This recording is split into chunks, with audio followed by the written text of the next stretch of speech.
नमस्कार। उत्तर प्रदेश की non stop खबरों में आपका स्वागत है। सबसे पहले हम बात कर लेते हैं पाकिस्तान पर भारत की एयर स्ट्राइक के बाद उत्तर प्रदेश में रेड अलर्ट जारी किया गया है। डीजीपी प्रशांत कुमार ने रेड अलर्ट का ऐलान किया है। इसी के साथ ही उन्होंने पुलिस को भी निर्देशित कर दिया है कि आर्मी और एयरफोर्स के साथ ही समन्वय बनाकर महत्वपूर्ण स्थल जो होंगे उनकी सुरक्षा की जाए। सीएम योगी ने भी कहा है कि जिन्होंने भारत की बहन बेटियों का सिंदूर छेड़ने की कोशिश की उन्हें अपना खानदान खोना पड़ा।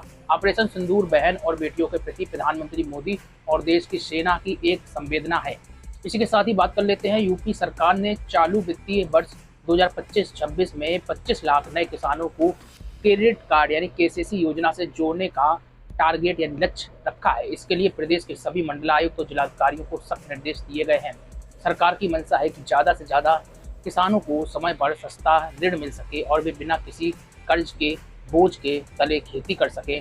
इसी वजह से केसीसी बनाए जाएंगे।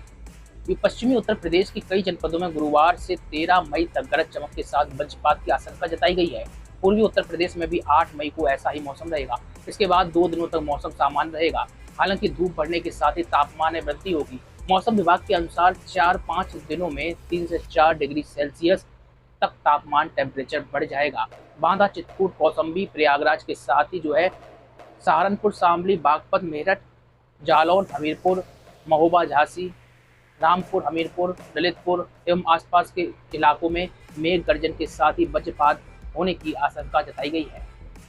यूपी में नेपाल सीमा से सटे कुल 7 जनपद हैं। इनमें बहराइच, लखीमपुर खीरी, श्रावस्ती, सिद्धार्थनगर, महाराजगंज, पीलीभीत और बलरामपुर शामिल हैं। यूपी सरकार को लगातार इनपुट मिल रहे थे कि इन जनपदों की सीमा से जुड़े गाँव में अवैध तरीके से मदरसे खुल रहे हैं, सरकारी जमीनों पर कब्जा हो रहा है। सीएम योगी आदित्यनाथ ने फैसला लिया है कि इन जनपदों में जांच कर कार्रवाई की जाएगी। जो भी अवैध मदरसा होगा उसे तोड़ा या फिर बंद किया जाएगा। सीएम का आदेश मिलने के बाद इन जनपदों में प्रशासन ने अपनी कार्रवाई 25 अप्रैल से शुरू कर दी और एक के बाद एक अवैध रूप से बने मदरसे ढाए जा रहे हैं। चलिए बात करते हैं, समाजवादी पार्टी प्रमुख अखिलेश यादव ने बड़ा बयान दिया। आतंकवाद को जड़ से खत्म करने के लिए सरकार जो फैसले लेगी हम उनके साथ हैं।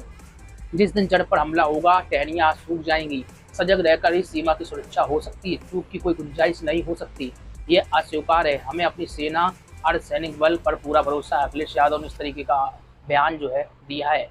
एसटीएफ ने एक बड़े फर्जीवाड़ा का पर्दाफाश करते हुए 2 ऐसे लोगों को गिरफ्तार कर लिया जो फर्जी वेबसाइट और पोर्टल के जरिए नकली जन्म और मृत्यु प्रमाण पत्र बनाकर लोगों को ठग रहे थे। तस्वीर देख रहे हैं। गिरफ्तार दोनों आरोपी बरेली जनपद के रहने वाले हैं और इंटरनेट आपको बता दें सक्रिय होकर इंटरनेट पर गोरख धंधा चला रहे थे।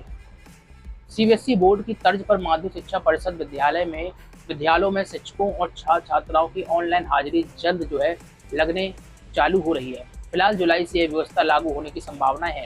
इस ऑनलाइन हाजिरी व्यवस्था के माध्यम से शिक्षा विभाग से जुड़े सभी अधिकारी नजर रख सकेंगे कि शिक्षक और छात्र छात्राएं पूरे वर्ष में कितने दिन उपस्थित और अनुपस्थित हैं। उत्तर प्रदेश में अब कोई भी रेस्टोरेंट हो, ढाबा हो, मिठाई की दुकान हो, फास्ट फूड सेंटर हो, पैकेज फूड बनाने वाली या यूनिट हो या फिर सड़क किनारे खाने पीने का सामान बेचने वाला व्यक्ति बिना रजिस्ट्रेशन या लाइसेंस के कारोबार नहीं कर पाएगा। मुख्यमंत्री योगी आदित्यनाथ के निर्देश पर खाद्य सुरक्षा एवं औषधि प्रशासन विभाग पूरे यूपी में एक बड़ा अभियान चलाने की तैयारी कर रहा है। सरकार इस अभियान में सिर्फ बड़े रेस्टोरेंट ही नहीं बल्कि छोटे ढाबे, चाय की दुकान, नमकीन या मिठाई बनाने वाली यूनिट, सड़क किनारे ठेले पटरी वाले तक को शामिल कर रही है। इसी के साथ ही बात कर लेते हैं, आज भारतीय टीम के नियमित कप्तान रोहित शर्मा ने तत्काल प्रभाव से टेस्ट क्रिकेट से संन्यास लेने का ऐलान कर दिया।